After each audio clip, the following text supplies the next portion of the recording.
Welcome to Mdina, the silent city. By day, its narrow streets whisper tales of knights, nobles, and ancient empires. But when the sun sets, the silence speaks louder than ever. Hidden behind these centuries old walls are stories that never found peace, hauntings that echoes through time, and spirits that refuse to rest. Tonight, we walk the same cobblestones as those who vanished long ago. This is no ordinary tour. This is a journey into the haunted heart of Malta's most mysterious city. Are you brave enough to follow?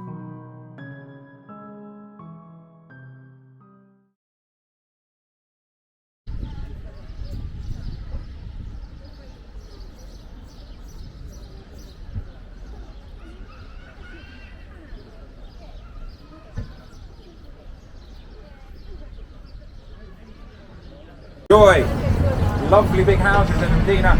It's a shining gem in the tourist story, and the story indeed of Malta.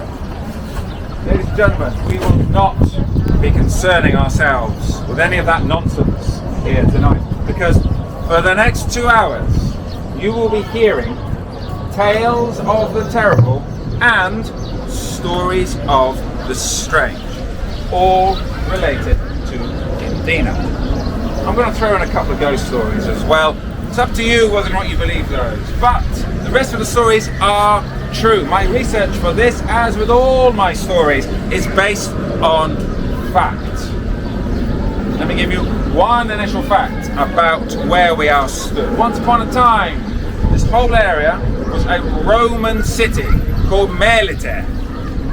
Mdina, as you see it in front of you, and Rabat, which is a suburb over in this direction that's actually behind you. This whole area was a city called Melite.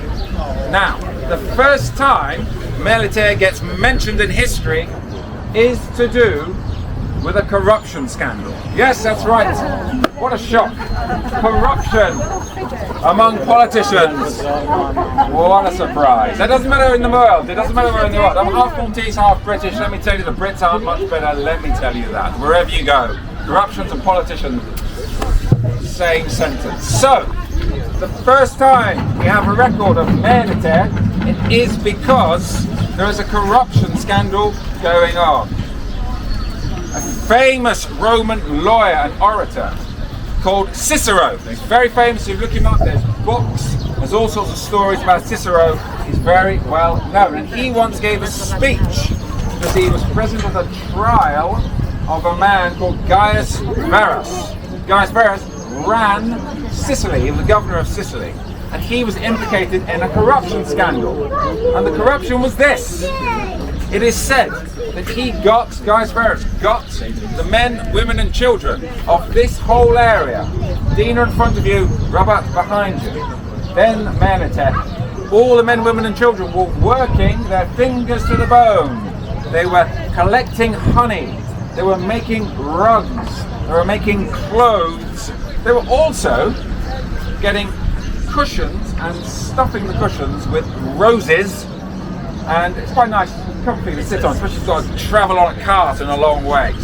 All this stuff was being done by the good people of this town, and the money was not going to the state, it was going straight into Gaius Verus's pocket.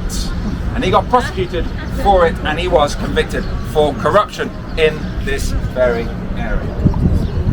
Now, we're going to talk about something that's in front of us now. We're going to concentrate more on Mdina itself.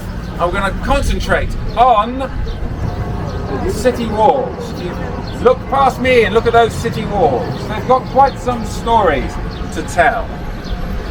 City walls were, we think, initially placed by the Arabs who came to Malta in the 9th century. And over time they got built up into the walls that we see here today by the Knights of St. John. Now, you probably know, we're about to find out, that there's been quite a lot of sieges here in Malta. A couple of things you should never say in Malta. Never say, "I'll meet you by the church." Don't do that. Don't do that. You're going to get lost. Even in the same town, there's more than one church. Also, never just say, "You know that siege we had?" Never say that either, because, you know, there's a lot of them. So, we're going to go to the siege of 1429. There are some Hafsid Tunisians. There are Muslim invaders against the Christians who live here. It's religion, it's power, it's money, it's all that sort of stuff. We'll demarcate them by religion. So the Muslim invaders from North Africa came to Malta in 1429. This is well recorded. And it's recorded they had a much bigger force than those people present here in Malta. Something like 18,000 invaders against 4,000 local soldiers and local militia. Malta was laid to waste by these invaders. The last place that was safe was Mdina. So people are inside there, the attackers are out here, and they try to get in. So the Hafsid invaders say, "Tell you what, good people of Mdina, we're going to do you a deal. We're going to go into this ditch and we're going to lay out," and they really did this, this actually happened. They laid out lots of bread. And they gave the bread to the people of Mdina. And they said, "We're so nice, despite all the rampaging and raping and pillaging we've just done on the rest of Malta, it doesn't count. Right here, we need to get into Mdina. You're being a bit of a pain, so why don't we sweeten the deal? We're going to lay out all this bread. Take the bread. We don't want to starve you out. We want to beat you in a fair fight. Or better still, why don't you surrender? And then we'll let you live. We'll come and take over. We'll nick all your stuff, but we'll let you live. Why don't we do this?" So they laid the bread in this ditch that's in front of you now. So the Maltese came out, heard the deal, took the bread. A short while later, the Maltese came back and laid the bread back out on the ground. This time, they'd added cheeselets. That's right, for any locals here, jbena was put on the top of the bread, little bits of cheese. Because the Maltese said, "Hey, Hafsid invaders from North Africa, we've got so much food. We're so well prepared for such a long siege that we don't need your charity. So take your bread, take our cheese, and bugger off." So, there's a strange twist that's never been solved with this particular siege, and it's this. The siege was carrying on, the rest of Malta had fallen to these invaders. It is recorded at the time by an Arab chronicler, a historian of the time, and he wrote how the invaders from Tunisia had taken the whole of Malta. This was the last place, and it was almost going to fall, and then the forces outside here turned round and left. To this day, we do not know why. It has not been recorded. The historian didn't record that bit, he recorded the rest, that the invaders were basically just about to win, and then for mysterious reasons, which we still don't know, they left. So, 150 years later, a high-ranking official is sent by the Pope to Malta to do a stock take of the churches and chapels that are here in Malta, a man called Dusina. And Dusina wrote a document which has survived, doing a stock take on the condition, position of churches and chapels in Malta. When he came here, he came across a strange ritual. This ritual was this. What he found was, one day of the year, on the day that was the anniversary of the siege lifting, all the parishes of Malta sent a procession here. A holy procession with the statue. They were all sent from all over Malta here. So Dusina records this, and he says, why? Why are these people doing this? And he was told, well, this is the anniversary of the lifting of the siege of Mdina in 1429. And on that day, St. George, St. Paul, and St. Agatha appeared on these walls. And they fought the invaders, and the invaders fled. So, apparently, that is the real reason why the invasion failed. To leave you to draw your own conclusions. But I did mention St. Agatha. I did mention some saints. We have more saints to guide us through our journey through Mdina. So, ladies and gentlemen, let us begin our tour proper. Let's walk through Mdina Gate. As always, please be mindful of the traffic. People live in Mdina. There may be some slow-moving cars, so please be careful where you stand in case a slow-moving car wants to come and nudge you out of the way. But let's go and find out more about the mysteries, histories of Mdina. Please follow me.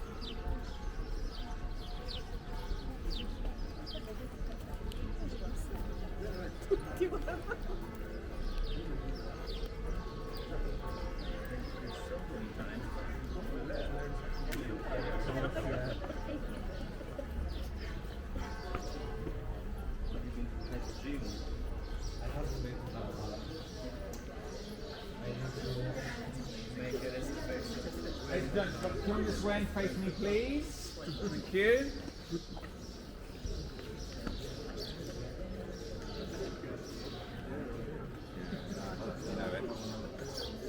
If you'd like to come and face me, ladies and gents, just pop yourselves on the pavement, that's fine.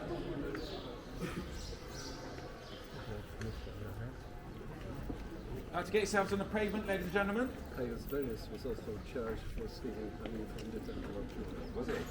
Very good, thank you. Okay, ladies and gents. So, I promise you, saints, I'm going to deliver you saints, but before that, I'm going to give you pagan symbols first. Ladies and gentlemen, if you just want to come in a little bit more, that's great. And then face me. There's plenty of space at the back there. We are a large group tonight. All right. Lovely. Thank you very much. So, pagan symbols before saints. Please look into the doorway of Mdina Gate, which we've just walked through. There, on the wall that's in front of you, you see a patch of stone that's tall and pale. It's a different colour to the rest of the stone. That gap. Because the stone wasn't there, it was a niche and there was a statue in it. The statue was of Astarte. She was a Phoenician goddess. She was a goddess of various things: war, sexuality, love, and healing. Oh, and hunting as well. I knew there was another one. Hunting as well. So war, sexuality, love, healing, and hunting. Basically, she sounds like a great night out. Not necessarily the kind of girl you want to take home to meet your mum, but you know what, it lasts. What a ride. Okay, so Astarte was in the old gate, which was next to Mdina Gate. It was once there, it's no longer there. It was pulled down early 18th century. This gate was built in its place. Astarte used to be in that gateway. She was moved here to where that space is. And a long time afterwards, people used to walk into Mdina and see what was basically a pagan symbol of a goddess, a stone statue. And they used to spit on her. So the story is that she started to get darker in colour. Locally she was known as Isamra because she was getting darker. It means the dark one in Maltese. So she starts getting darker in colour. Late 19th century, an archaeologist approaches the Maltese government and says, or the rulers at the time, it's the British, the local authorities, and says, yeah, this is a really ancient statue, we should give it a bit of respect and we shouldn't be spitting on it. Can I move it, please? And with bureaucracy, the speed of bureaucracy that I don't think has ever been seen since, after 2 days, the local authorities gave this chap permission and the statue has been moved. It is now in the Domus Romana, which is the Roman the Roman house that's just over in that direction. So the next time you go into Domus Romana, you go inside, there's a statue straight away in front of you, and that is Astarte, who was once here. I do believe they've wiped the spit off. I hope so anyway. Ladies and gents, I did promise you saints, however, not pagan symbols, and we should of course look to the heavens to find saints. So please look up. Do move around if you need to. If you need to go a little further in, that's absolutely fine. You don't need to look at me. You need to look at saints. So we have saints above us. Please do move if you wish to. Get a better view. If you want to move down here further on, that's absolutely fine. Please position yourselves where you can see the saints. I would move in just a little bit in case a car comes. It is up there that we are looking. So, ladies and gents, we have 3 saints, patron saints of Mdina. From the left, we have Saint Publius. He's known as the first. Was impressed by St. Paul and started spreading very slowly Christianity around Malta. You will see at his feet, St. Publius has a kitty cat. Maybe he's an animal lover. That's great. I've got a dog. He's got a cat. That's great. That's not a cat. That's not a cat. That's a lion.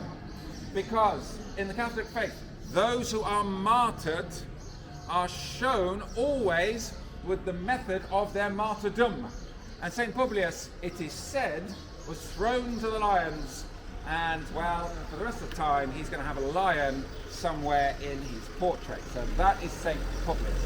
In the middle, we've got the main man himself, St. Paul, star of the show around these parts. 60 AD, he gets shipwrecked, he comes to Malta, spends 3 months here, he sows the seeds slowly for Christianity to spread around.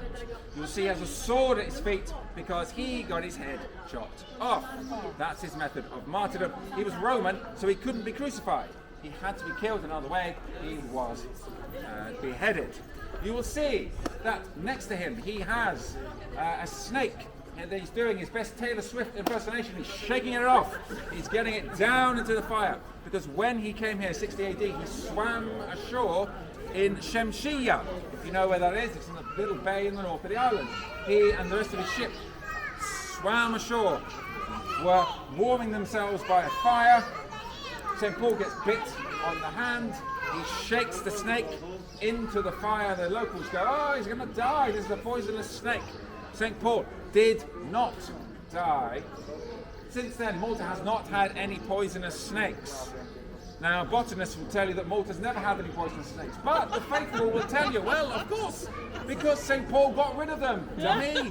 That's why there aren't any. I'll leave you to make your own judgments on that. But that is the main man, St. Paul. Now, finally, of the trio, on the right-hand side, we have St. Agatha. This is a particularly nasty tale. St. Agatha was a 15-year-old girl, 3rd century, living in Sicily, and she is dedicated to Christ. She's a committed Christian. She's a virgin. She basically wants to dedicate her life to Christ, and she's very holy. Now, sadly for her, there was a guy in Sicily, one of the rulers there, high-ranking Roman official, and he fancied her, and he wanted to be with her, and she was not wanting to be with him. He didn't take kindly to this, and unfortunately she was assaulted and beaten, and luckily she managed to escape. And she comes to Malta, and she lives here for a few months. She has followers with her. There are catacombs not far from us here, over in Rabat, known as St. Agatha's Catacombs, because that is where we think she stayed. She stays there and she preaches Christianity. She's a holy young girl.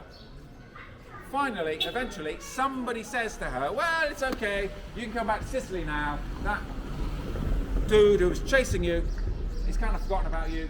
Why don't you come home? So she comes home.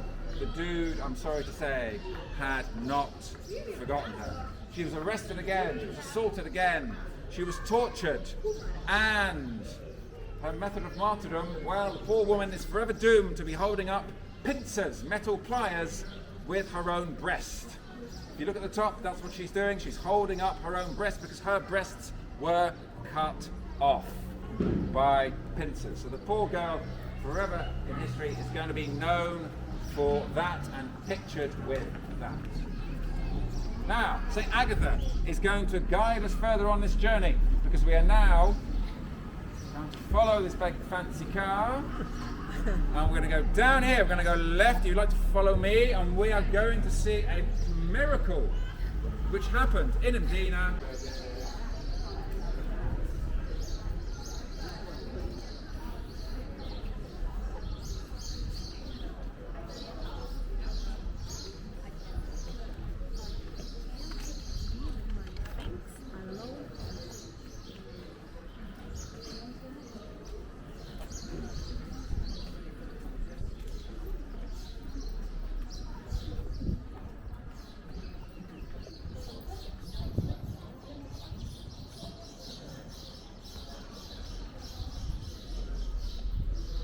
Ladies and gents, please do gather round and face me. Thank you.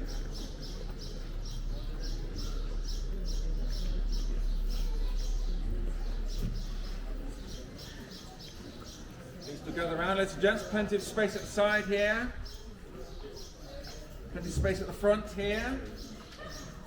Just saves you getting squashed by a big fancy car. Come forward if you please. Mind the car behind you, ladies and gents. Be careful of the car. Do come forward. Lots of space in the front here if you need to. I would come forward. That's lovely. Thank you very much. Okay, ladies and gents. So this is the chapel of St. Agatha. And there is a story attached to it. And it's about a siege. Pick a siege, any siege. This siege, 1551 this time. 1551. There is a siege. The Ottomans and some pirates from the Barbary coast, which is basically North Africa again, they're teaming up. They're back in Malta. They're causing trouble once again. They're besieging various parts of the harbour area. They're besieging Mdina. So this siege is going on. While it's going on, inside Mdina, there is a nun, and she has a dream. And in this dream, St. Agatha speaks to her and tells her, I have a statue in this chapel of me. Take this statue out. Parade it round the streets of Mdina. Say a mass in my honour, and the siege will lift. So, the nun comes here to this chapel, and she speaks to a guy called Manduka. He was a canon, that's the title he had. So he was Canon Manduka, and she tells him of this dream. Canon Manduka takes it seriously, and he says, okay, we're going to do this. So they did this. This really did happen. Statue gets taken out, gets paraded around the streets. A mass is said in St. Agatha's honour.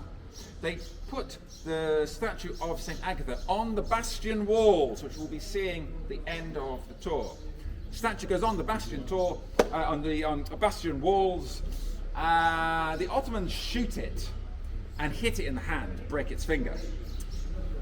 Despite that, or maybe because of it, 2 days later, the siege lifts and the Ottomans leave. Now, the footnote to this is that the Ottomans might leave the siege here, which is great news for the people of Mdina, but you know what they did? They went to Gozo and they kidnapped virtually the entire island in a very famous incident, and basically made Gozo into a deserted wasteland that took 150 years to come back to normal. So, ladies and gents, I tell this story here, I don't tell it in Gozo. I think I'd get a different reaction. So, basically, this is seen as a miracle. This is seen as a great thing, an intervention by St. Agatha. So an ex voto is created, and I'm going to show you a picture of it.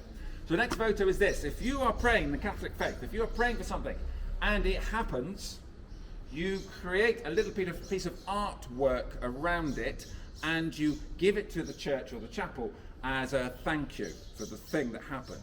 Some people have broken limbs, or they have heart conditions, or they have trouble with their kids, or things like this.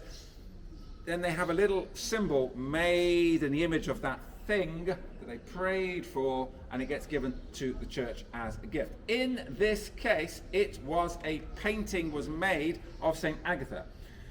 2 things to notice. Look for her breasts, and look for Canon Manduka in the bottom right. So can you see this? holding her breasts, and Canon Manduka in the bottom right at her feet. You see this? Canon Manduka, bottom right. Poor St. Agatha with her breasts, holding her breasts forevermore. It's perfectly legal for me to say breasts out loud. It's all in context. It's a Saturday night. Anything can happen. Can we see this? I can see it. Breasts, breasts, breasts. There we go. Poor girl was tortured. Horrible breasts. Well, not horrible breasts. Sorry, horrible. Breasts were cut off. And Canon Manduka. Can we see Canon Manduka? This is important. This is important. Right. So we have the next photo. Right. See that there? Canon Manduka. Sun was airbrushed out of it because we don't even know her name. There we go. Common story. Ladies and gents, we're going to be continuing down on that way. I'll take the lead and I'll show you where we're going next, down there. Short distance on this road. Just be careful in case a car comes from that direction. Then we're getting away from the big fancy cars and we're going to hear more tales of the terrible down this way.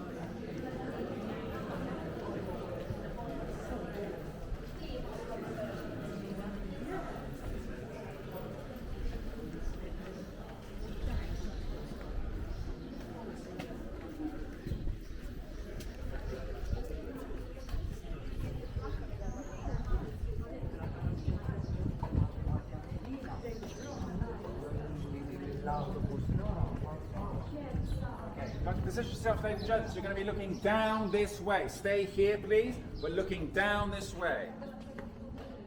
Please gather yourselves here, and you're looking down this way.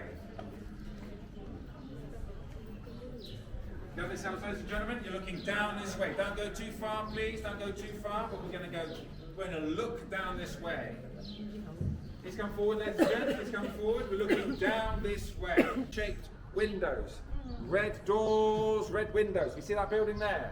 Okay, so that is the building that once belonged to a chap called Francesco Gatto, who was a nobleman living in Mdina. He's very influential, he's very rich, he's very powerful. He's married, he's got a family, he's doing all that sort of nobleman stuff, right? And by nobleman stuff, I mean, apart from being married, having kids, and being sort of a pillar of the community, he also has slaves, and he's basically getting one of them pregnant on a very regular basis. So, Maymuna is my research. He has recorded in his life, he's got one slave recorded as being the owner of, and I think it's her. So, let's say it's Maymuna, and I believe it's her. She got pregnant regularly, gave him several illegitimate children, of course, so she's obviously his favourite. One day in 1410, Francesco Gatto finds out that this slave has not been faithful to him. Well, faithful, kind of, he's married, so whatever. She has been seeing somebody else. There's another young man, another young slave, and Maymuna has been with this slave. She's been sleeping with him. She's formed a relationship with this young slave. So Francesco Gatto, despite being married himself, does not take kindly to this. So he finds the young man, he finds the slave, he finds this rival for his affections of his own slave woman, and he beats this young man to death with his bare fists. He also takes his sword, finds Maymuna, cuts off her nose, because that way nobody else will ever want her, and also, just to make sure that no man can ever have her, he cuts out her vagina. So, the authorities get involved, of course. I mean, this is a serious offence. We've got a death on our hands. We've got a vagina on our hands, literally, because it's been cut out. I mean, what do I do with this? So the authorities get involved. And, of course, there's the police of the time get involved, there's court case, all the rest of it. So the end result of this was that Francesco Gatto had this street named after him. So if you look up there, Gatto Marino, Yep. So the Gatto family married into the Mdina family, who was also noble, and they are still regarded as a, back in the day, as having once been one of the noble families of Mdina, and have a street named after them. Because, you know, it was slaves we were talking about. So who cares? Who cares that you've just, you know, beaten him to death and now have a spare vagina? So yes, that is the terrible tale of Francesco Gatto, who lived in that house in 1410. So, ladies and gentlemen, we're going to go down this way. We're going to have a quick look at a house that was involved with Game of Thrones. Anybody here watch Game of Thrones? Did anybody watch Game of Thrones? Game of Thrones? So, a quick mention of a wee Game of Thrones story. But then I'm going to tell you a story that's very useful. I'm going to give you a tip, and it involves 3 holes. Three holes. A tip involving 3 holes. Coming this way. Please follow me.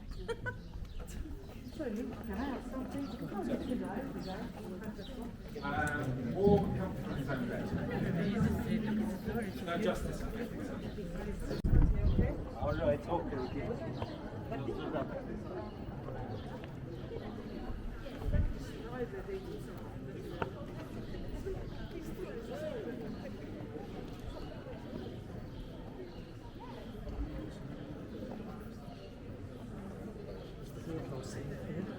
The poorhouse. Quick stop here.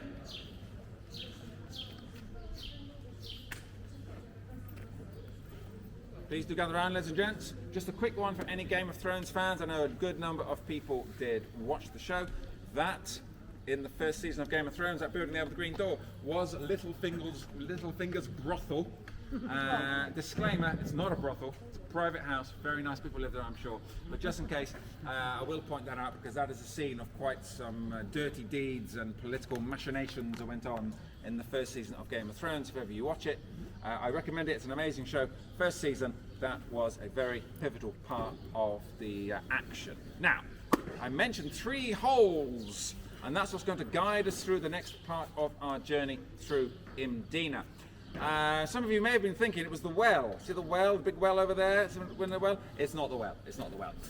It's something else. 3 holes: small, medium, large.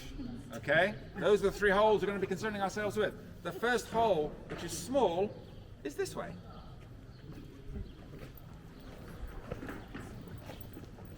So, ladies and gents, I want you to think it's Saturday night, and instead of you being traipsed around Mdina, listening to me, looking at my shiny head, you're actually at home, you're comfy, you've got your favourite unicorn onesie on, you're watching Game of Thrones first season, whatever. And you think to yourself, oh, this is nice, comfy, ace, nice night in. Knock, knock, knock at the door, and you think, oh, somebody's at the door. Who's at the door? I don't expect any visitors. Who's bothering me on Saturday night? So you want to know who it is, but you don't want them to know that you know who it is, right? Discretion is the order of the day here.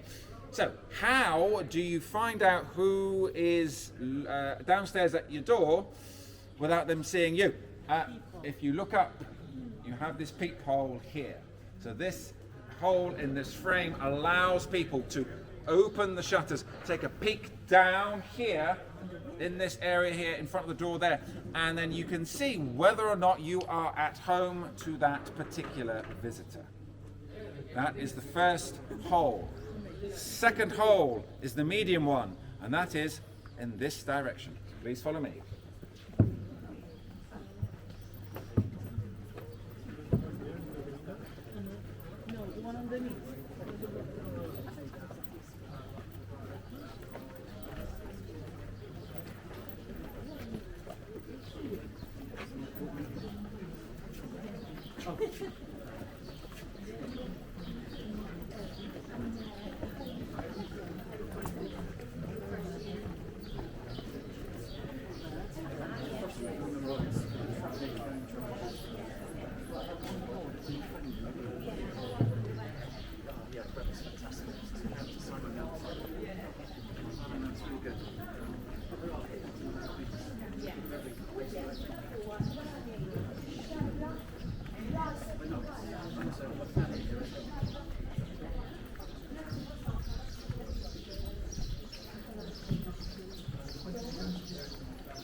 go in here, face me, thank you.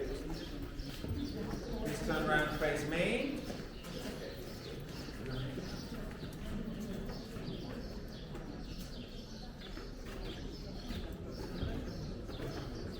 To get in and out of the city. So, let's talk about another siege idea. Let's say we've got a siege going on and the invaders manage to bash down that door, that first door down there. They bash it in, let's say. And let's say they get in. They run in. And they're in here like you guys all are. I'm cross with you because I don't really know why, but I'm cross with you. And you're going to try and get into Mdina. And then you've got this other gate. So you've got a second gate and, oh, okay, another gate. We've got to beat down. Okay, bang, bang, bang. While that's going on, second hole, medium size, is up there. It is up there, and that is where boiling hot oil would be chucked down onto this and splashed all over you lot. Ow, ow, ow. So, the next time you're walking through Greek's Gate, please move quickly. And also make sure you haven't annoyed any of the neighbours in case you get some boiling hot oil chucked down that hole. Splash. Second of the holes, third hole. Follow me for the large hole, just this way.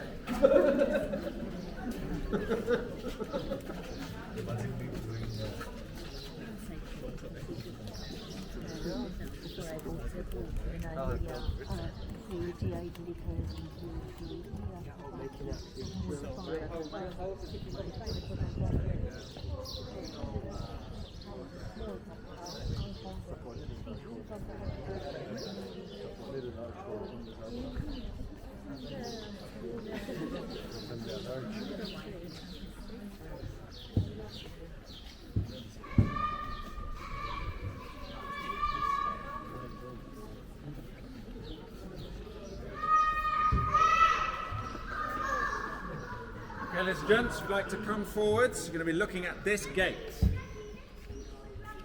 Do come forward, ladies and gents, you're going to be looking at this gate.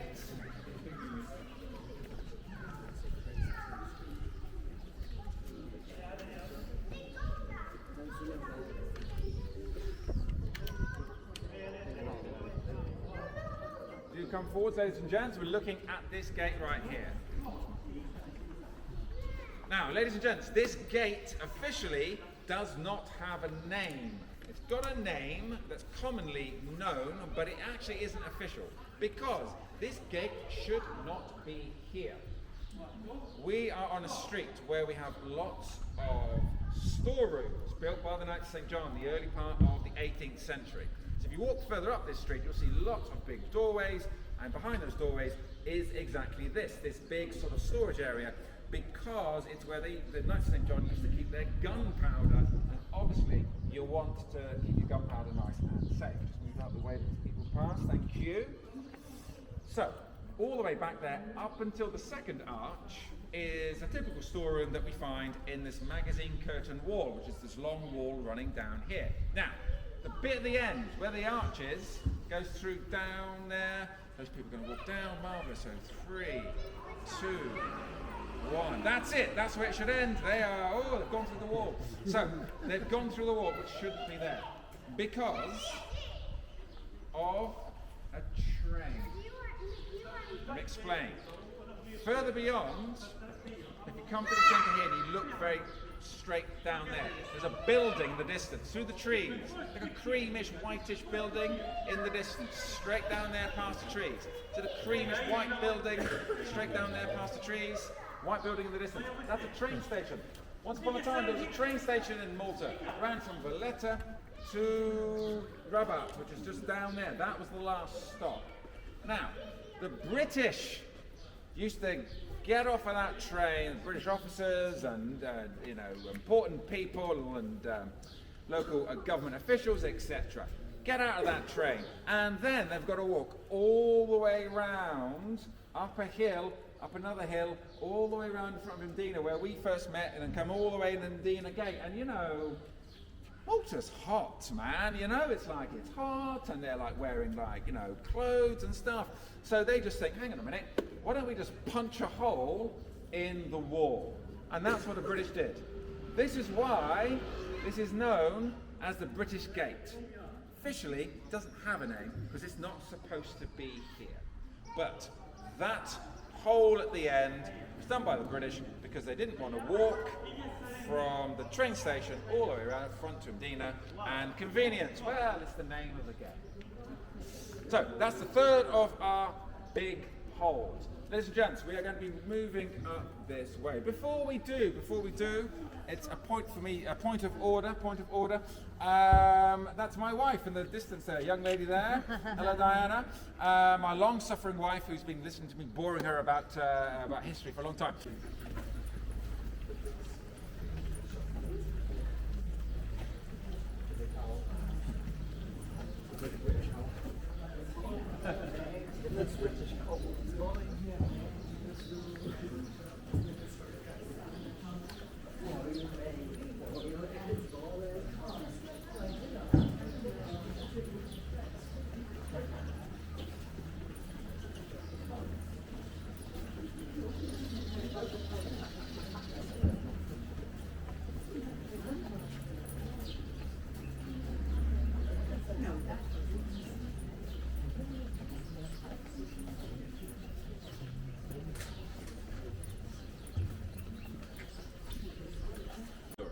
So, it is said here in Mdina centuries ago, there once lived a young woman called Katerina.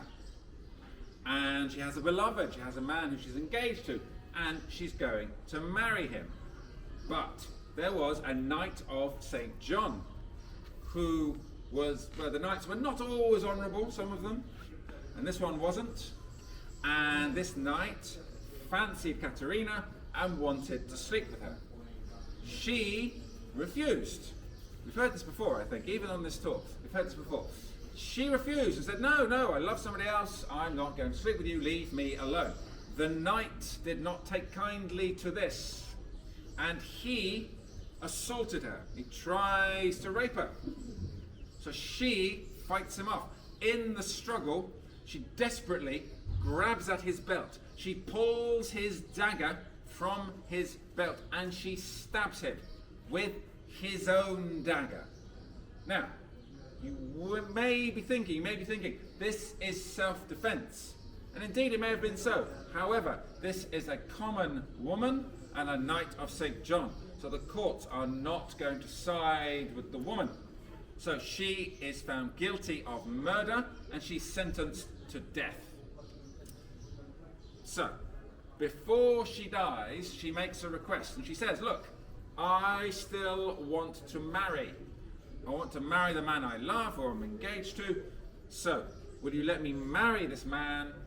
And at least I will be married when I am executed. So this is granted, because what's the harm? She's about to die.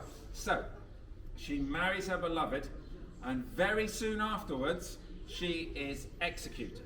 In those days, probably by strangulation.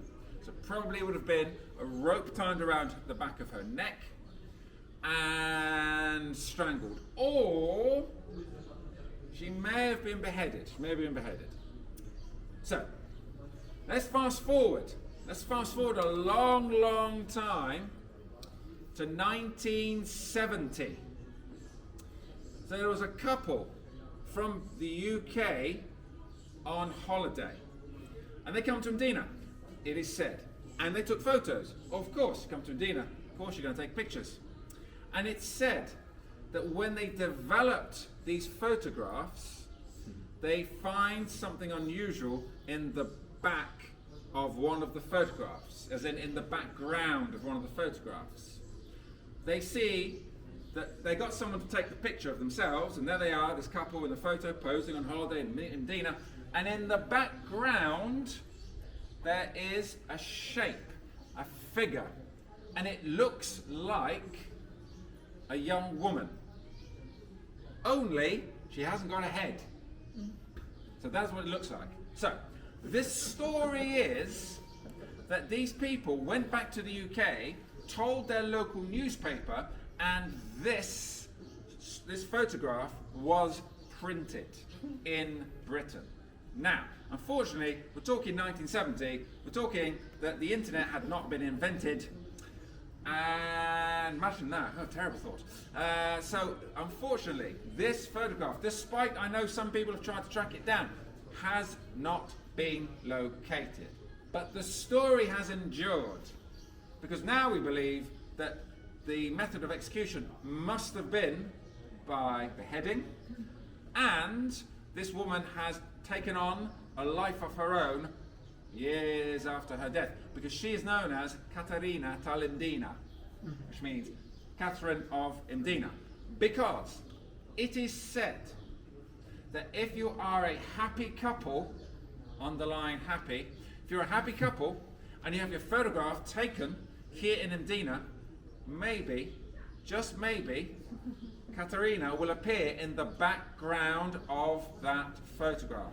Now, ladies and gents, particularly the gents, this is a test, because she only appears because she's jealous of these young lovers. It doesn't have to be young, these lovers, these people who are in love. She's jealous, she has longing, and so that's why she appears. So it is only to happy couples that she appears. I told this to my friend who's about to get married, and he said, I'm not having a photo taken in Mdina with my fiance, because if this ghost does not appear in her background, she's not going to be, my fiance's not going to be happy. That is Caterina tal Mdina. So, we're going to carry on walking now. I did mention sieges, I mentioned war and strife that we've had here in Mdina, and I'm going to show you a particular street that's got features that lend itself to siege warfare, and we're going to examine that just this way.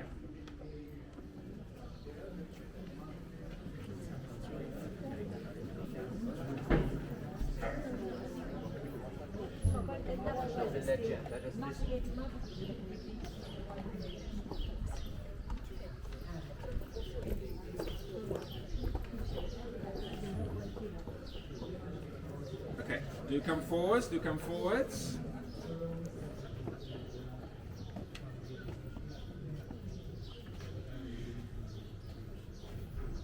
Do come forwards, ladies and gents, a little bit of space at the front here, do come forwards. Okay, thank you. Okay, ladies and gents, so imagine some siege actions going on. Imagine you guys have got bows and arrows, you've got crossbows, you've got muskets, whatever. Can you see the top of the street? Can you see the very top? Good, that's the right answer, because you've got something wrong with your neck if you can. Ladies and gents, just move to the side, let these people pass, if you please. Just move to the side. Let these people pass. There we go. Pleasure. There we go. Yeah, 300 years ago we would have been hitting them on the head with a sword, but these days, you're very welcome. You're very welcome. They're never coming back. There we go. Bang goes my TripAdvisor review. Okay, ladies and gents, you can't see the top of the street. Good, I'm glad, because you're not supposed to. Because the idea is that certain streets in Mdina, in fact, old streets in old cities will have this. They are curved. There's a bend where I'm stood. It kinks around the corner. The idea is you can be based down here, and you can go forwards, shoot, and then come back. So you're not in a straight line to the invader. You're slowing the invader down. That's the point. Speaking of which, these streets are narrow, and the point, it is said, was. So, two men, there would have been male soldiers, two men could stand side by side, sword and a shield, and the two men could hold off a whole load of people, because you guys at the back, you can't hit me. It's only the guys at the front who can do this. So 2 men, 4 men here could hold off a huge amount of people. So this was done in order to slow down any invasion that swarms inside Mdina. Ironically, that really didn't happen, because Mdina's been so well fortified over the years. With all the sieges that have happened, people have not come inside and rampaged and pillaged. I mean, they tried the bread trick, that didn't work. They tried shooting at St. Agatha, that didn't work. So these techniques were actually not even needed, but they were used by the people designing Mdina. Speaking of which, something else is in this street, and it speaks to security at night. Follow me to find out what it is.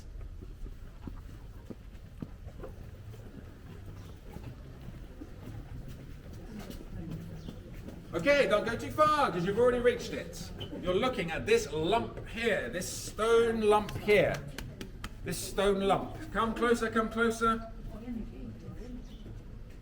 Come, if you've seen it, then come a little further in, let a few people come past that stone lump in there. This stone curve here, that's what we're looking at. If not, if you can't see at the back, as you walk past, there's a curve of stone coming out here. So, the idea that this is here, so if someone is walking down here, remember at night it's going to be pitch black, the person, somebody, a mugger, cannot stand in here, in this corner, and mug someone coming down there, because this is as far back as you can go. So you can't hide here. So if Francesco Gatto's walking down here with a vagina in his hands, you don't want to mug him, not at all. Run away! You cannot. So this is some security. This is done on purpose to stop people from hiding, as they are hiding and then mugging somebody walking down the street. Now, why would you mug someone? Because they've got treasure, they've got valuable things, they've got rich things on them. Let us go now and see the very site where buried treasure was once found in Malta, once found in Mdina. It's right this way.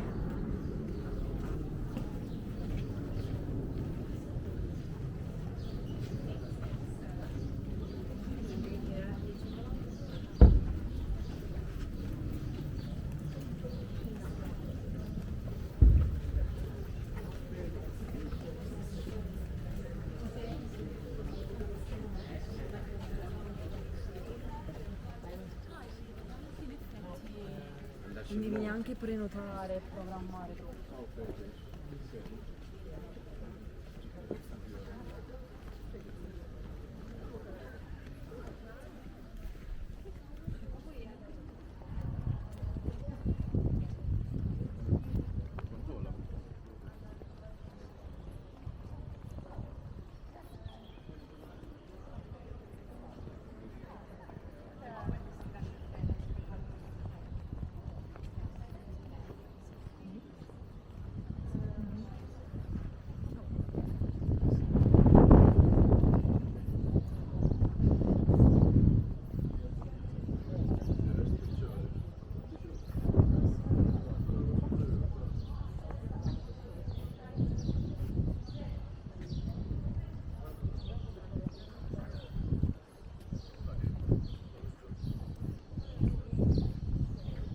Please gather around, ladies and gents, and face me. Thank you.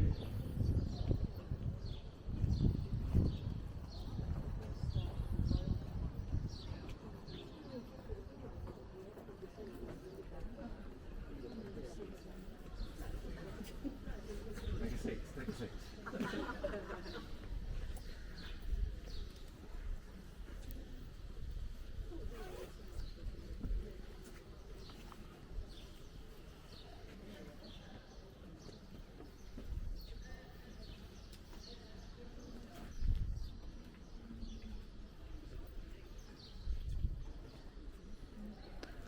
Okay, ladies and gents, just wait for the last couple of people to join us.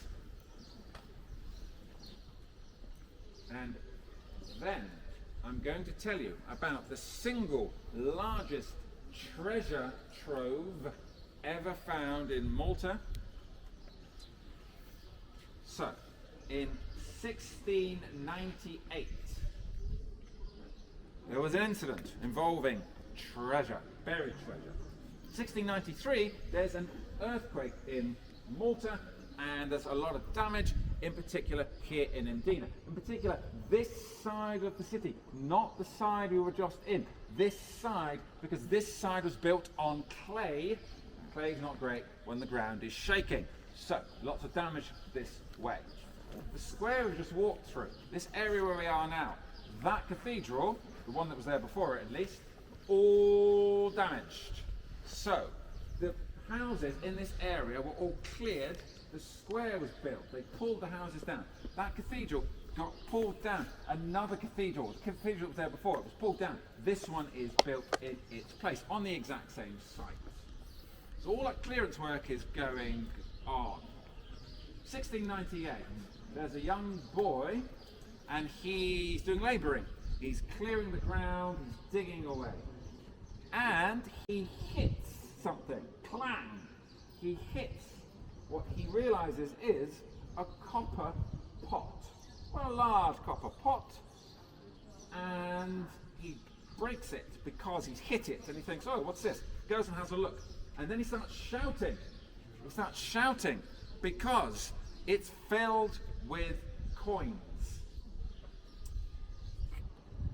The coins are examined by the canons who run from that church.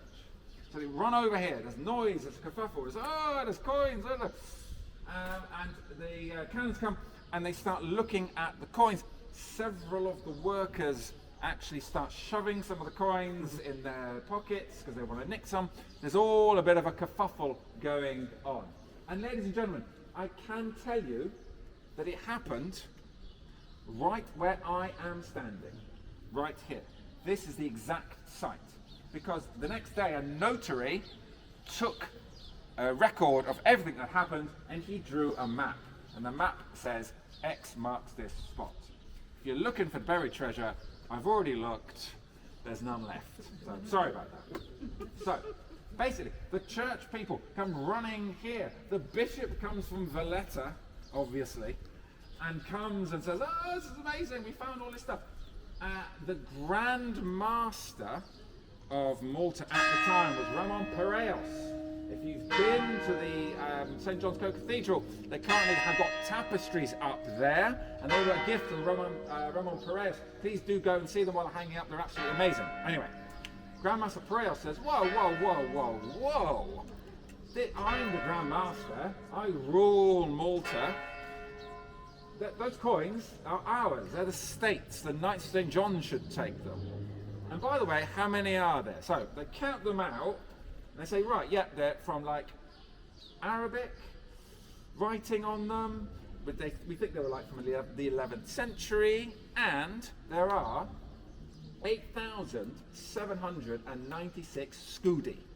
Right, minus the few that some of the workers managed to shove into their pockets, right? 8,796 scudi. To put that into context, one scudo would keep the average person in their lifestyle for 3 to 4 weeks. This is 8,796 scudi. This is more money than most people are ever going to see in their lifetime. What we think is it was buried in a house that was right here. And when the house gets knocked down, obviously they start digging and they come across the pot. But there's a row. There's a row going on because the Grand Master's like, 8,796. Yeah, I'll have that. The church say, whoa, whoa, whoa. The bishop says, this is a miracle. Don't you see? St. Paul has given us this money. He really did say that. This is true. The church said, no, this is St. Paul. He wants us to build the cathedral. He's given us all this money to, 8,796 scudi. You could build a lot of cathedrals, more than just one. So there's obviously a row between the two parties. As always, this always goes to the referee. It's like VAR. These days with football, it's called VAT, because you go to the Vatican, sorry, terrible joke, go to the Vatican and you get the Pope to sort it out. So they did, they travelled to Rome and they spoke to Rome, they spoke to the Pope and said, what do we do about this? And the Pope said, well, brothers and sisters, or brothers because they're both men, you have to share this, these spoils that somebody's provided us, possibly St. Paul, we don't know, split it in half. So, that's what happened. Piraeus got half, and he did not keep it. He gave it away. He gave it to the Monte de Pietà. Now, the Monte de Pietà still exists. It's a building in Merchant Street, and if you go there, you can pawn your precious items. That's pawn with a W, lads. Pawn with a W. Pawn your precious items. You can take gold, jewellery, silver, whatever, and the government will buy it from you at good rates, and then you have a certain amount of time in which you can buy back your items when you have more money in the future. This is to help people get through difficult times. This was started out in I believe the 17th century. It still happens today. You can still do this. And that's who the Grand Master gave his share to. The other half was kept by the church, probably did go towards the expenditure of the cathedral and other things. Oh yeah, I mentioned the Pope. Well, there's a finder's fee, there's a referee's fee, like, you know. So the Pope kept 12 of the largest pieces for himself. One final part of this story is Piraeus, his coat of arms is a pear. You'll see this around. He noticed when he was looking through his share of the cash, he found that one of the coins was twisted into the shape of a pear. So he had a crown as the Grand Master, which he used to wear on ceremonial occasions. And so he put this coin shaped like a pear into his crown, and he would wear it on ceremonial occasions. I don't know where the crown is, but apparently this is his memento of what was the largest, and still is, the largest single treasure trove ever found here in Malta. Now, I mentioned that some of that money probably did go towards the expenditure of building this cathedral. The Bishop of Malta at that time came and wanted this money because they were rebuilding the cathedral, reshaping the front of it into that square.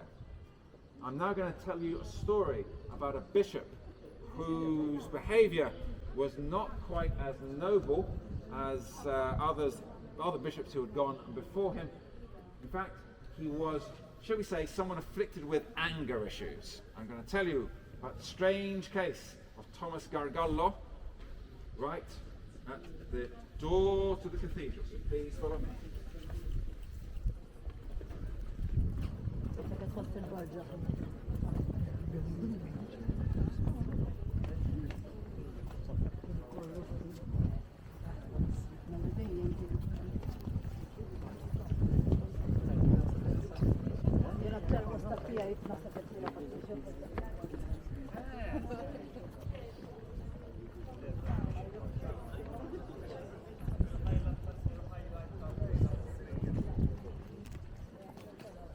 Bishop Thomas Gargallo, and he is not happy at all, because recently there has been the introduction of the Inquisitor here in Malta. The Inquisitor was a high-ranking Roman Catholic official, basically in charge of the local religious police, making sure everybody was being a good Catholic. Let's just put it that way, because it's quite a long story, but that's all you need to know. If you come on my Birgu tour, I'll talk a lot more about the Inquisition. So, Thomas Gargallo, 1582, is in a situation where there's recently been an Inquisitor sent to Malta, assigned to Malta by the Pope. And the Pope sends a letter to Gargallo and says, oh, by the way, you know this Inquisitor dude, right? So from now on, I'm doing a thing, I'm doing this thing where whoever is the Bishop of Malta has to pay money from their personal income to the pension fund of the Inquisitor, whoever the Inquisitor is. So it's Bishop pays Inquisitor pension fund from their own pocket. And hey, you're first, because you're in office. Here's your first Inquisitor, off you go. Gargallo is furious. For a start, the bishops always hated the Inquisitors. They didn't like them. Inquisitor, Bishop and Grand Master never got on because they all want power in, let's face it, quite a small country with quite a small population. So they're all vying for power. So the Bishop says, are you kidding me? I don't even like this guy, and you're going to make me pay money from my personal funds into his pension so that one day he can have a nice retirement? No way, I'm not doing it. This row goes on. The Pope gets very cross. It gets so bad, the Pope sends an edict, he sends an order here to Malta. And he says, Thomas Gargallo is suspended as the Bishop of Malta. This is in 1582. Pope suspends Gargallo, sends missives, sends messages to the officials, the Roman Catholic officials here, particularly here at this cathedral, because this is the main cathedral for Malta, saying from now on, whilst we sort this out, please do not recognise Thomas Gargallo as your bishop. Okay? Gargallo is obviously really not happy about this. So, he gets that message, and he gets a message from the dean, one of the high-ranking officials in the Catholic Church. The dean, Bartolo, writes to Gargallo and says, sorry, we're no longer going to recognise you as the bishop until this is sorted out, because the Pope says you're suspended, so that's that. Gargallo comes here and goes around these streets, and he looks for Dean Bartolo. He goes to his house and breaks down the door looking for him. But he can't find him. So he comes here. And he comes to this very spot. Now, two things are going on. One, these doors were not here, but the doors that were here are now inside. They are the doors to the sacristy. So if ever you go inside this cathedral, and it's great, it's a really interesting place, the actual original doors are in there. They were here. On those doors, in this spot, was a large piece of paper. And this was the ruling from the Pope, saying to the people of Malta, please do not pay attention to Thomas Gargallo. He is no longer your bishop, he is suspended. Also, at the same time, there's a dude right where you guys are standing, and he is proclaiming this news, he's reading it out to the population of Mdina. Because obviously a lot of people cannot read. For those who can read, those who want to hear, this is the news. So Gargallo comes here, and he comes across this scene. He's being thrown out, he's being suspended, he's being pushed aside right before his eyes. So, he punches the guy reading out the notice, and he beats him up. He then storms over here, comes up to the door, rips down the paper, rips down the note, rips it in half. He goes away. The next day is a Sunday. He has a priest working with him. He has, Gargallo, he has a small number of soldiers that surround him, that are his protection, that are based around him. He's a man of status after all. Well, he was. He gets told, the priest, never mind the dean, because you've just punched him in the face and he's got like a, like a black eye now. The priests in this cathedral, they refuse to recognize you. They're still obeying the Pope, and they are not going to be intimidated. They are not going to recognize you as the bishop anymore until this is sorted out, and it's not getting sorted out.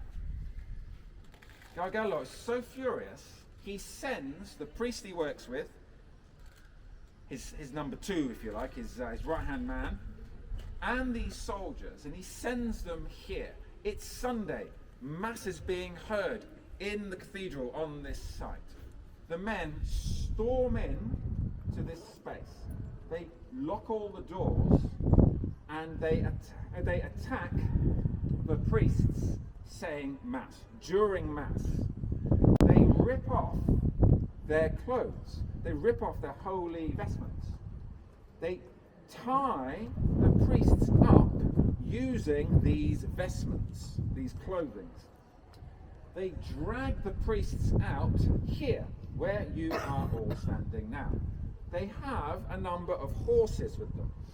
They tie these men, these priests, who are mid-mass, they tie them with ropes to the backs of the horses, so they have to walk behind the horses, and then they ride the horses off to Birgul.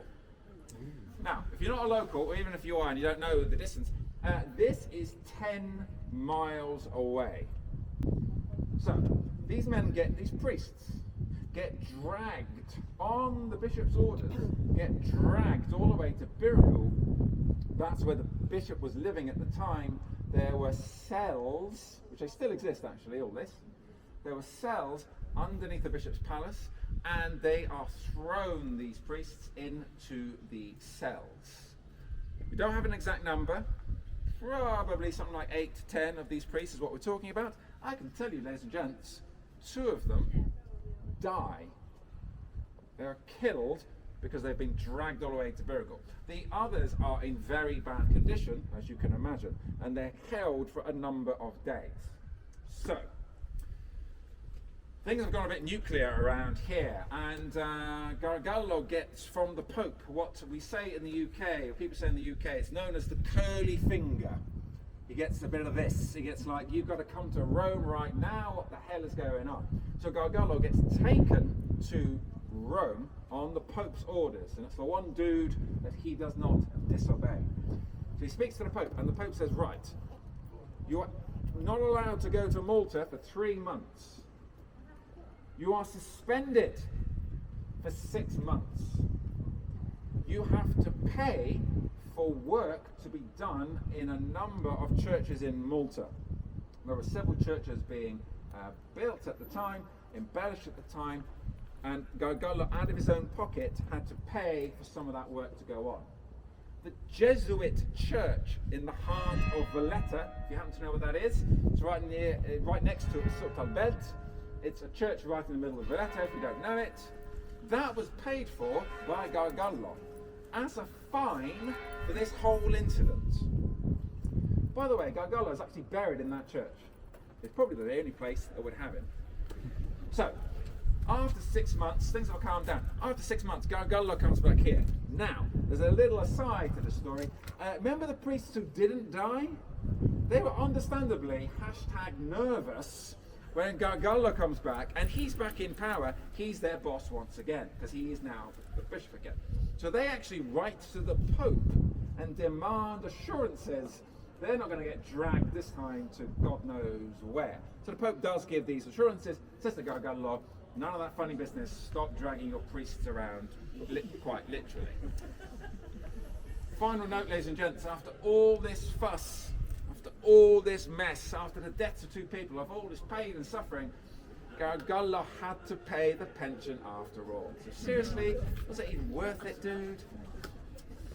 So, we've heard about priests, and we've heard about priests who have been killed. Our next story, I'm going to tell you over in that corner over there, just as we change position for the 3rd and final time in this area. I'm going to tell you about a ghost story relating to a priest who is said to have preached in this cathedral. So please follow me.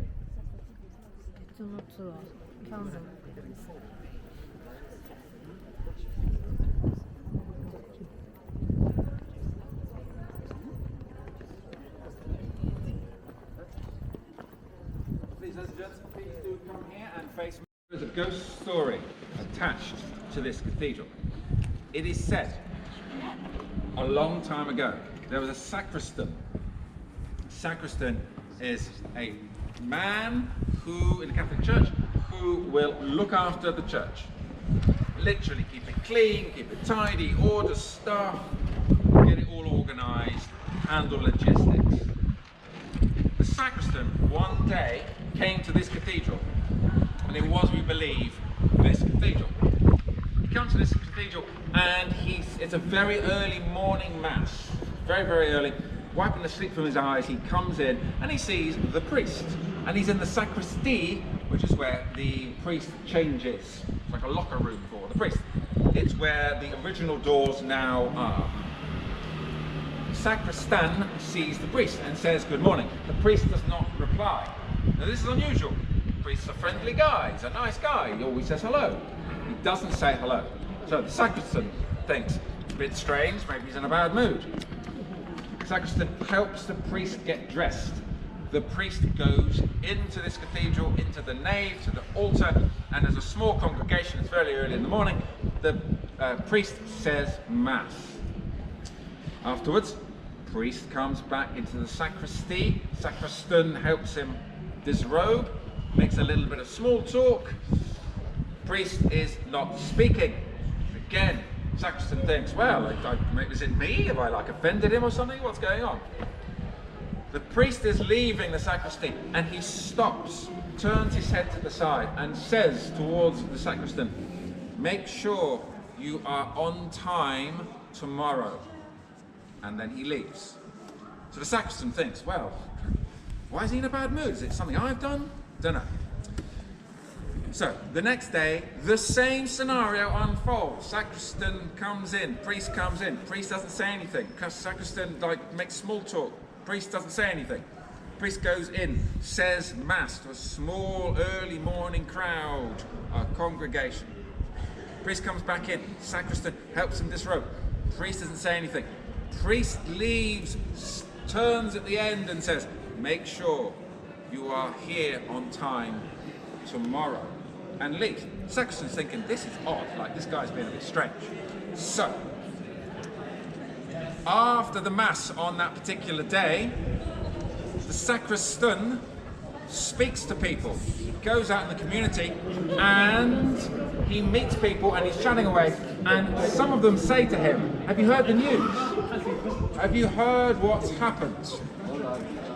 And it's not two men in cloaks and flaming torches walking past. It's not that. It's the other bit of news. It's the other bit of news. They say, "Have you heard what's happened? The cathedral, one of the priests, is dead. He died a couple of nights ago."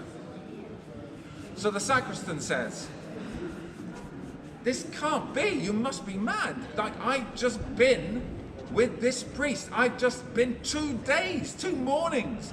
I've served this priest. He's been in the cathedral. He said mass. People saw him say mass. And the people of Mdina say, no, he's dead. He was found dead. He really is dead." So, with his heart in his mouth, terrified, the sacristan comes to this cathedral, stands there, waits for the priest the next morning, and the priest arrives. So, feeling very awkward about the whole situation, as you can imagine, he helps the priest get ready. And the priest goes and says mass for a 3rd time, 3 days in a row. Says mass. So he comes back into the sacristy. You can visit the sacristy in this cathedral. The sacristan nervously is helping the priest disrobe, put his robes away. And then he just can't help himself. He says to the priest, "Father, is it true? Are you dead? And what are you doing here if you're dead?" And the priest says, "There was an old woman from Mdina, and she has died very recently. And she left a will in which she paid for and requested 3 masses to be said for the repose of her soul." This still happens, by the way. In Roman Catholic faith, you can ask for masses to be said for the repose of your soul. This is because when Roman Catholics die, they believe that they are going to go into purgatory, which is one down from heaven, and you have to suffer for a little bit of purgatory, for the little bit of, I don't know, VAT fiddling you did in your life or whatever it was. And then, when you've paid for your sins, you then go up into the kingdom of heaven.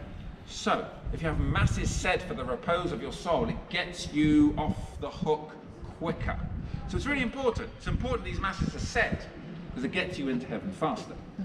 And this priest said, "I was paid to say the masses 3 times for the repose of the soul, and I could not rest until this was done." And he then leaves the sacristy, and he is never seen again. Now, let me put this story into context. There are other churches in Malta where this story or similar story is said to have happened. There are several stories in Malta where people are said to have spoken to the dead. Quite a few stories like that, actually. And it's thought that perhaps, maybe over time, a story like this story has come to represent the fact that in Malta we have a long tradition of people who believe they have been spoken to and contacted by the deceased, who have tried to pass on messages, who have communicated. And that this story might represent those ideas that in Malta we have this tradition of many claims that there has been contact with the dead. We believe that is where the story probably originates from. But still, you can go in and check the sacristy out, and if you see a priest there, just make sure you can't see through him, and he really is there. Okay, ladies and gents, we're approaching the final phase of the tour, and for that purpose we're going to be going up this way and turning right, so please follow me.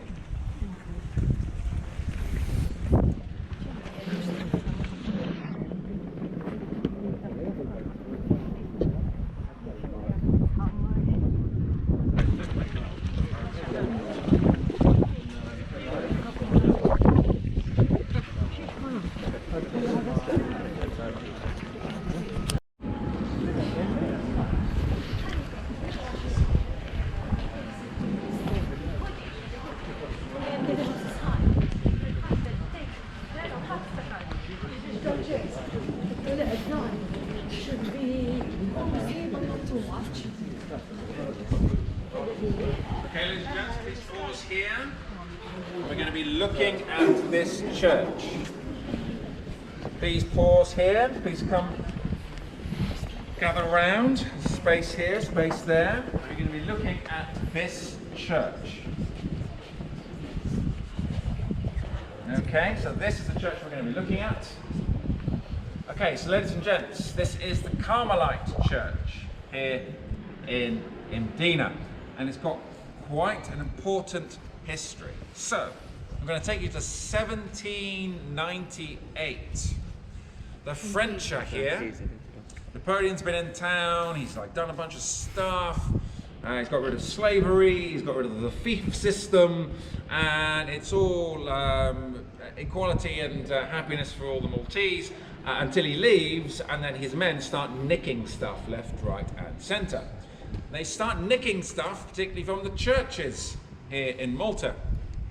And there was an incident. A load of bailiffs appointed by the French, accompanied by French soldiers, go to Rabat, which is the suburb just outside of Mdina. It's walking distance from here. And they go there and they start trying to steal stuff, silver, jewelry, precious items from a church in Rabat. Now, there's an important side note here. This story gets told a lot. The French came and stole stuff. The French came and stole stuff. Yes, they absolutely did. But let me tell you, something's not talked about is that the things that were being stolen from the churches, guess who bought a lot of that? It was the Maltese.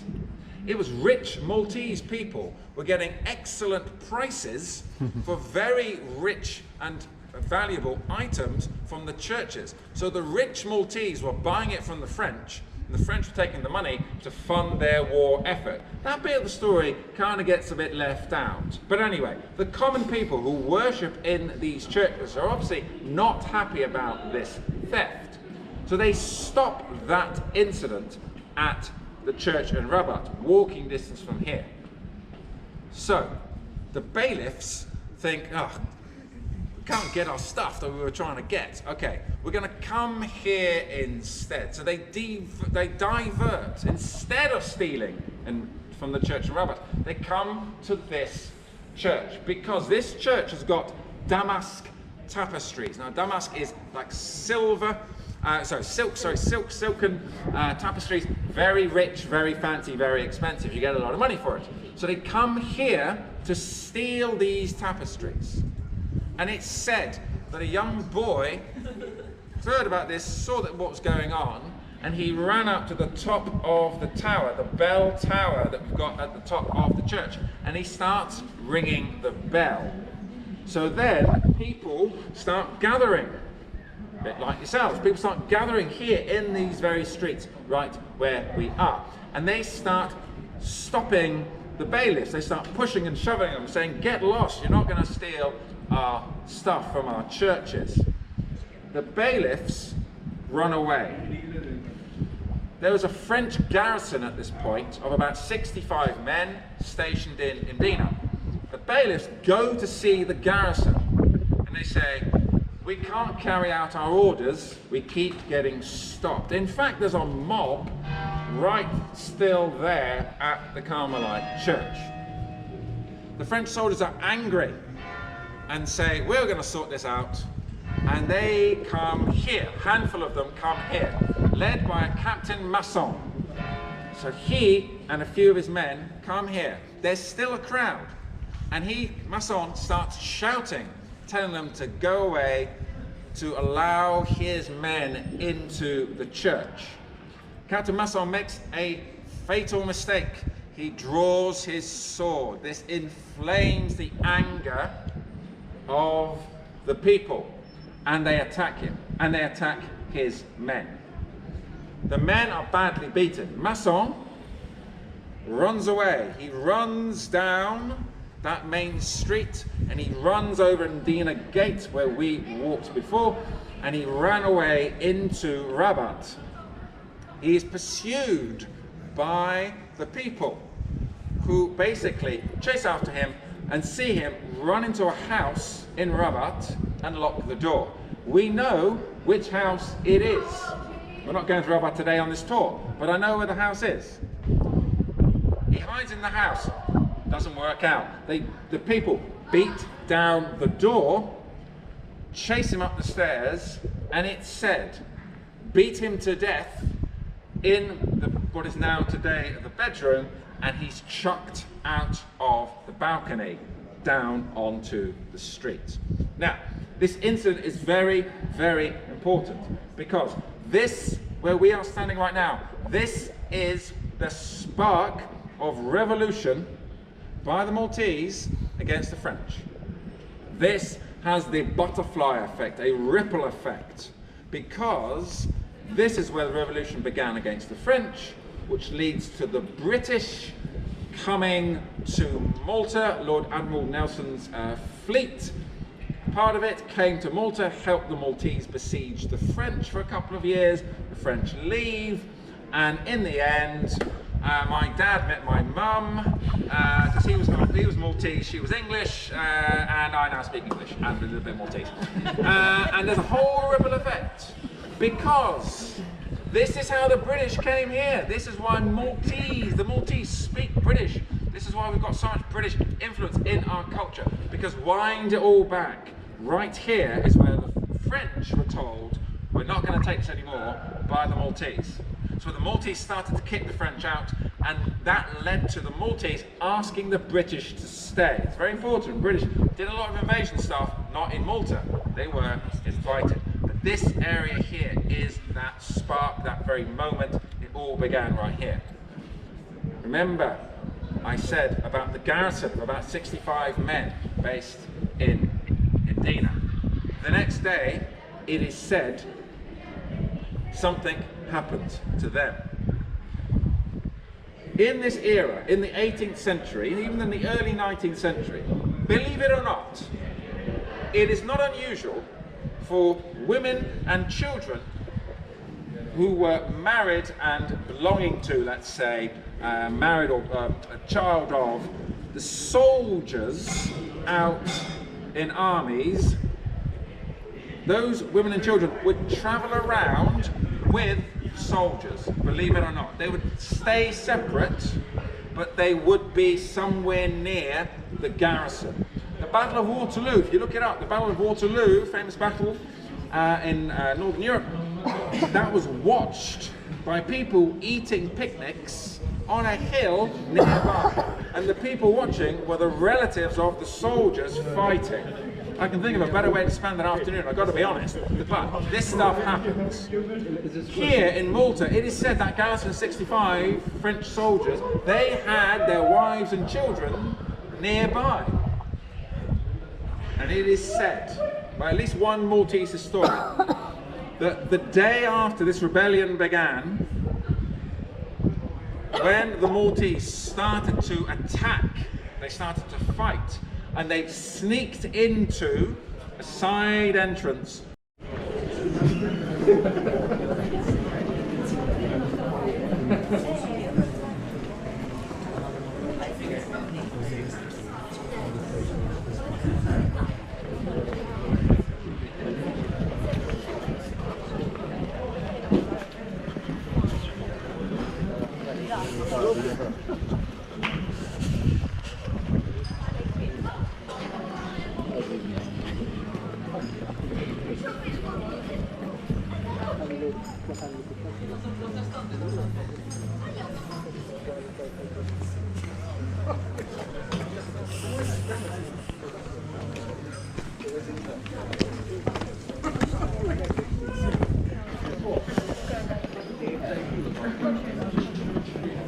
Okay, ladies and gents, if you'd like to gather around and face me, please.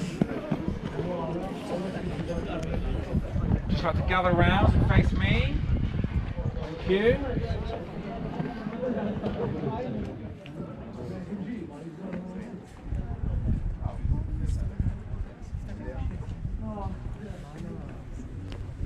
Just wait for the last couple of people to join us.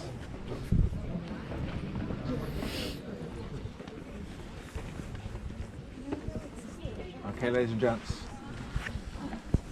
here we are on the bastion walls of Mdina. Now, these bastion walls were the site of a rather clever piece of psychological warfare. Now, remember the square we were stood in, Mesquita Square? I showed you the Little Fingers brothel, the first of the three holes, a little hole. That square is Mesquita Square, and it's named after Pietro Mesquita. Only recently was it renamed after him. Pietro Mesquita was the Knight of St. John in charge of Mdina during the Great Siege of 1565. And he is honoured because he was a smart guy. Towards the end of the siege, the Ottomans have been bombarding what we know today as the harbour area for quite some time, and they're exhausted. It's a war of attrition. There's been a lot of blood spilled, and they're getting desperate. And so they change plans a little bit. They think, right, we're going to move away from the harbour area. We're taking absolute ages. We're not getting anywhere, apart from taking Fort St. Elmo, but that took a long time as well. Tell you what, we're going to change plans. We're going to come to Mdina, and we're going to take Mdina. By the way, this was the original plan by Dragut, who was said to be the greatest pirate of all time. He's the guy who got killed, and Giuseppe Calli did a painting of him. Look it up if you're interested. But one of the Ottoman leaders first off said we should go around knocking out all the towns and villages of Malta and then concentrate on the harbour area. But the main leaders, the main Ottoman leaders during the Great Siege of 1565 did not do this. They concentrated first on the Grand Harbour area. Fast forward, let's say 3 months. Siege isn't going well. They think, all right, we'll try that instead. So they come here to Mdina. And they think, we'll take Mdina after all, and we'll go from there. As they are marching up towards these bastion walls from that direction, a couple of things happen. First of all, there are cannon all along these walls, and the cannon fire. And again, and again, and again. So a huge volley of cannonballs are fired off towards the Ottomans coming over.